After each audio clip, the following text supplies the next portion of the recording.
इराणची राजधानी तेहरानवर झालेल्या हवाई हल्ल्यानंतर मोठ्या प्रमाणात धुराचे लोट उठल्याचं दिसलंय. मात्र या हल्ल्यामागचे उद्देश आणि नेमका हल्ला कोणत्या ठिकाणी करण्यात आला या संदर्भात माहिती मिळालेली नाही. इराणमधील टर्बिज, मियानेह, झांझान आणि त्यासोबतच काशान येथील रेल्वे मार्गांवर इस्रायली हवाई हल्ल्याची माहिती समोर येते. या हल्ल्यामुळे इराणनं देशभरातील सर्व रेल्वे सेवा तात्पुरत्या प्रमाणात थांबवण्याचा निर्णय घेतलाय. तर काशानमध्ये याया आबाद रेल्वे पुलावर झालेल्या हल्ल्यात 2 लोकांचा मृत्यू झालाय. इराणच्या मेहर न्यूज एजन्सीने या संदर्भात माहिती दिली आहे. इराणच्या सध्याच्या संकटाच्या पार्श्वभूमीवर हॉर्मुझची समुद्रधुनी खुली करण्याचा प्रस्ताव संयुक्त राष्ट्रात मंजूर होऊ शकला नाही. बहारीननं हा प्रस्ताव मांडला होता. मात्र रशिया आणि चीननं नकाराधिकाराचा म्हणजेच व्हिटोचा वापर करत तो थांबवलाय. गेल्या 2 आठवड्यात या ठरावात 6 वेळा दुरुस्ती करण्यात आल्या. अनेक देशांनी प्रस्तावातील काही मुद्द्यांशी असहमती दर्शवली होती. अमेरिकेचे संरक्षण मंत्री पीट हेम्सेथ यांच्याविरुद्ध अमेरिकेत महाभियोग आणण्याची प्रक्रिया सुरू करण्याचा प्रयत्न होतोय. डेमोक्रॅट खासदार यास्मिन अन्सारी महाभियोग आणणार आहेत. इराणमधल्या पायाभूत सुविधांवर हल्ले करण्यासाठी विरोध करण्यात येतोय. डोनाल्ड ट्रम्प यांच्यानंतर हेम्सेथनी ही मर्यादा ओलांडल्या असल्याचा ठपका ठेवण्यात आला होता. इराण आणि इस्रायल युद्ध आणि मिडल ईस्टमधील वाढत्या तणावाच्या दरम्यान सोशल मीडियावर एक अमेरिकन महिला सैनिकाचा व्हिडिओ व्हायरल होत आहे. या व्हिडिओत ती रडताना युद्धविरामाची विनंती करत सरकारकडे मागणी करते. हे युद्ध आमची इच्छा नाही, आम्ही थकून गेलो आहोत, आम्हाला घरी जायचंय, आम्हाला आमच्या कुटुंबाची खूप आठवण येते, असं ती अमेरिकन महिला सैनिक आपल्या भावना व्यक्त करते. अमेरिकेनं खर्ग बेटावर केलेल्या हल्ल्यानंतर कच्च्या तेलाच्या किमती पुन्हा वाढल्यात. अमेरिकन कच्च्या तेलाच्या किमतीत 3% अधिक वाढ झाली आहे. तेलाचे दर प्रति बॅरल जवळपास $116 पर्यंत पोहोचले. मुंबईकरांसाठी कालचा दिवस खास ठरलाय. कारण काल मुख्यमंत्री आणि उपमुख्यमंत्र्यांच्या हस्ते मुंबईतील अनेक विकास कामांचं लोकार्पण आणि भूमिपूजन पार पडले. यापैकीच एक होता दहिसर ते काशीगाव मेट्रो 9 प्रकल्पाच्या पहिल्या टप्प्याच्या उद्घाटनाचा कार्यक्रम. 2018 साली या प्रकल्पाचं भूमिपूजन झालं होतं आणि त्यानंतर काल मुंबई आणि मीरा भाईंदरला जोडणाऱ्या मेट्रो 9 प्रकल्पाच्या या पहिल्या टप्प्याचं उद्घाटन पार पडलंय. मेट्रो 7 ला जोडणारी ही मार्गिका लवकरच पूर्ण करू असं आश्वासन देखील मुख्यमंत्र्यांनी दिलंय. विशेषतः ज्या प्रवासाकरता मिनिमम 1 तास आणि कधी कधी 2 तास लागतात, तो प्रवास 30 मिनिटांमध्ये या ठिकाणी पूर्ण करण्याचं या मेट्रोमुळे आपल्याला भाग्य लाभणार आहे. ही मेट्रो 7 ला जोडली गेली आहे. पुढे ती मेट्रो 3 ला जोडली जाते. त्यामुळे अगदी कुलाब्यापर्यंत सीमलेस कनेक्टिव्हिटी ही मीरा भाईंदरपासनं या मेट्रोच्या माध्यमातून पुढच्या काळामध्ये मिळणार आहे. दहिसर ते काशीगाव या मेट्रो 9 मार्गाच्या लोकार्पणादरम्यान राजकीय वातावरणात हलका फुलका रंग भरलाय. मुख्यमंत्री देवेंद्र फडणवीस, उपमुख्यमंत्री एकनाथ शिंदे, परिवहन मंत्री प्रताप सरनाईक आणि आमदार नरेंद्र मेहता यांच्यामध्ये मेट्रो प्रवासात रंगलेला संवाद चर्चेचा विषय ठरतोय. दहिसरहून मेट्रोनं काशीगावच्या दिशेनं प्रवास करत असताना प्रताप सरनाईक यांनी हसत हसत एक मिश्किल मागणी केली आहे. मीरा भाईंदरमधली 30% जागा नरेंद्र मेहतांची, त्यातली 10% मला द्या, अशी मागणी सरनाईकांनी केली आणि उपस्थित नेत्यांमध्ये एकच हशा पिकलाय. त्यावेळी फडणवीसांनी आपल्या हलक्या फुलक्या अंदाजात शेरेबाजी केली आहे. आपण चकाला चक करू आणि येथे सगळं आपलं रेकॉर्ड करतील असं म्हणत त्यांनी टेलिव्हिजन चॅनल्सच्या कॅमेऱ्यांकडे अंगुली निर्देश केलाय. त्यांच्या या वक्तव्यामुळे उपस्थितांमध्ये पुन्हा एकदा एकच हशा पिकला.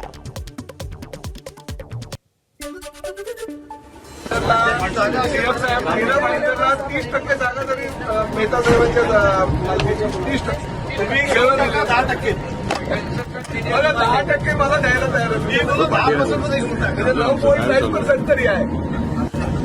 अरे आपण चकलच करत राहू, काही रेकॉर्ड करतील ते चालू. मीरा भाईंदरला 30% जागा जरी मेहता साहेबांच्या 30% तुम्ही घेऊन 10% बघा 10% मला द्यायला तयार मी 10% घेऊन टाकले 9.9% तरी आहे. अरे आपण चकलच करत राहू, काही रेकॉर्ड करतील ते चालू.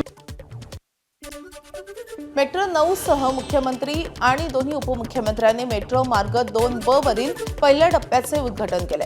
चेंबूर ते मंडाई अशी मेट्रो धावेल. पूर्व उपनगरात वाहतूक कोंडीची सुटका या मेट्रो मार्गिकेमुळे होईल असं म्हटलं जात आहे. जवळपास 5.5 किलोमीटरची मार्गिका असून आजपासून इथून नियमितपणे प्रवासी वाहतुकीला सुरुवात होईल. हार्बर लाईनची ही पहिली मेट्रो आहे की जी हार्बर लाईनला जोडते. त्यामुळे त्याहीमुळे मला असं वाटतं की एक नवीन सुरुवात या मेट्रोच्या माध्यमातून होते. विशेषतः आपण जर बघितलं तर अतिशय चांगलं काम या मेट्रोचं झालेलं आहे. आपले जयकुमारचे नलिन या ठिकाणी आहेत, गुप्ताजी आहेत. त्यांनी अतिशय मेट्रोमध्ये वेगवेगळ्या टप्प्यांमध्ये अतिशय चांगलं आणि वेगाने काम केलेलं आहे. हे जे सगळे स्टेशन्स आहेत हे IGBC प्लॅटिनम मानांकित अशा प्रकारचे स्टेशन्स आहेत. आपण जर बघितलं तर या ठिकाणी जास्तीत जास्त या स्टेशनची रचना जी केली आहे ती सूर्यप्रकाश या ठिकाणी यावा, कमीत कमी लाईट वापरण्याची आपल्यावर वेळ यावी अशा पद्धतीनं याचं संपूर्ण रचना जी आहे ती केलेली आहे. दरम्यान काल ठाणे ते बोरिवली दुहेरी बोगद्याच्या कामाचाही शुभारंभ करण्यात आलाय. या बोगद्यामुळे ठाणेकरांचा प्रवास अधिक सुखकर होणार आहे. या प्रकल्पाच्या कामासाठी वापरली जाणारी नायक आणि अर्जुन ही मशीन सुरू करून या प्रकल्पाला सुरुवात झाली आहे. या प्रकल्पामुळे ठाणे ते बोरिवली हा तासाभराचा प्रवास अवघ्या 15 मिनिटात होणार आहे. हा बोगदा संजय गांधी राष्ट्रीय उद्यानाच्या खालून जाणार आहे. यावेळी पर्यावरणाची हानी टाळण्यासाठी विशेष खबरदारी घेतली जाते. एकूण जवळपास 11.84 किलोमीटर लांबीच्या या मार्गापैकी 10 किलोमीटरचा भाग हा प्रत्यक्ष बोगद्याचा असेल. या प्रकल्पाचं काम 2028 पर्यंत पूर्ण करण्याचं उद्दिष्ट ठेवण्यात आलं आहे.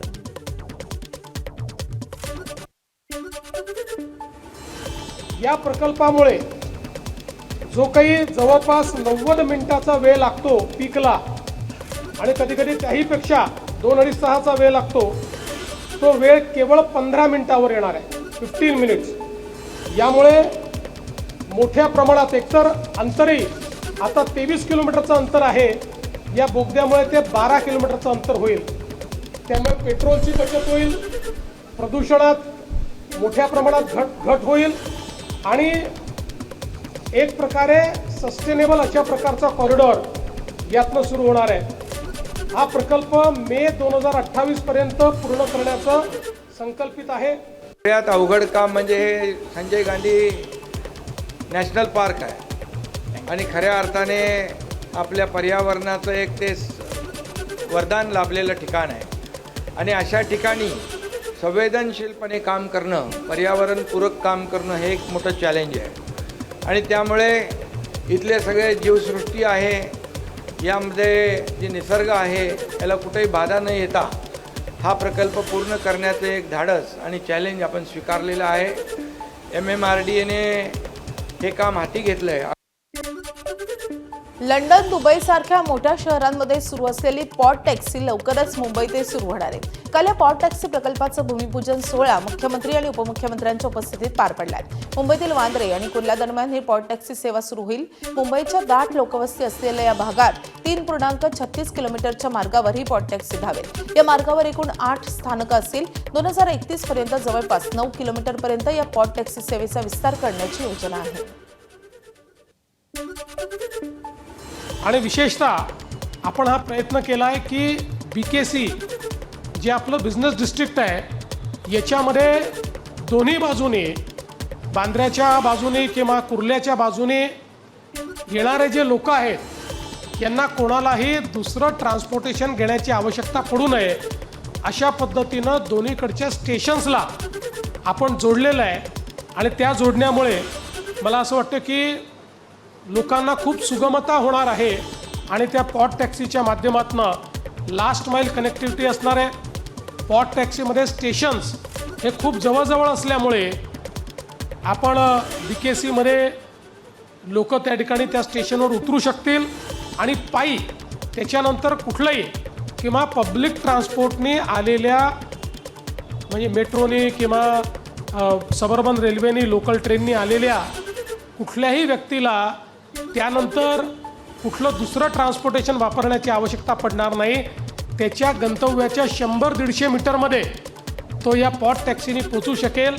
त्यामुळे आपलं जे BKC आहे त्याचं पूर्णपणे डिकंजेशन हे BKCचं होईल आणि त्या ठिकाणी लोकांनाही अतिशय सुगमतेनं जाता येईल. आजचा दिवस मुंबईच्या वाहतूक व्यवस्थेसाठी एक ऐतिहासिक दिवस आहे. देशातला पहिला पॉट टॅक्सी प्रकल्पातील मुहूर्तमेढ आज इथं देवेंद्रजी तुम्ही रवलेली आहे आणि त्यामुळे हे आजचा दिवस क्रांतिकारी आहे.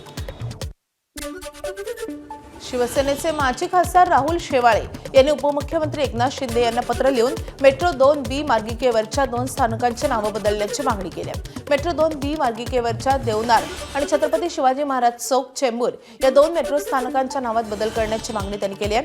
देवनार स्थानकाचं नाव देवनार महालक्ष्मी मंदिर तर छत्रपती शिवाजी महाराज चौक चेंबूर स्थानकाचं नाव छत्रपती शिवाजी महाराज चौक घाटला गाव चेंबूर करावं अशी मागणी राहुल शेवाळे यांनी केली आहे. मुंबईचे भूमिपुत्र असलेल्या आगरी आणि कोळी बांधवांच्या वतीने ही मागणी करण्यात आली आहे. त्यावर उपमुख्यमंत्री एकनाथ शिंदे यांनी ही मागणी मुख्यमंत्र्यांना सांगून आपण बोर्डात मांडू अशी सकारात्मक भूमिका घेतलेली आहे.